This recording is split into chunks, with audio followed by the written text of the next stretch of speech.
മൂന്നാം എൻഡിഎ സർക്കാരിലേക്ക് സുരേഷ് ഗോപി കേന്ദ്ര സഹമന്ത്രിയായി സത്യപ്രതിജ്ഞ ചെയ്തു. വകുപ്പ് സംബന്ധിച്ച തീരുമാനം പിന്നീട് ക്യാബിനറ്റ് പദവി ഇല്ല. I, Suresh Gopi, do swear in the name of God that I will bear true faith and allegiance to the Constitution of India as by law established. കേരളത്തിൽ നിന്നും പൊതുതെരഞ്ഞെടുപ്പിലൂടെ കേന്ദ്രത്തിൽ അധികാരത്തിലെത്തുന്ന ആദ്യ ബി.ജെ.പി. നേതാവായി സുരേഷ് ഗോപി. ഏറെ പ്രതീക്ഷയോടെ കാത്തിരുന്ന സത്യപ്രതിജ്ഞാ ചടങ്ങിൽ ക്യാബിനറ്റ് മന്ത്രിസ്ഥാനം ലഭിക്കുമെന്ന് കരുതിയെങ്കിലും സഹമന്ത്രിസ്ഥാനമാണ് നൽകിയത്.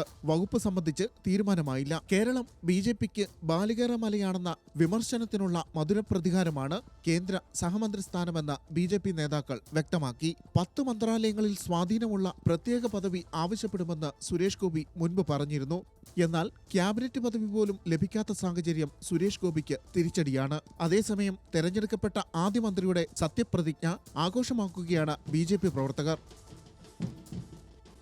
News desk, news Malayalam.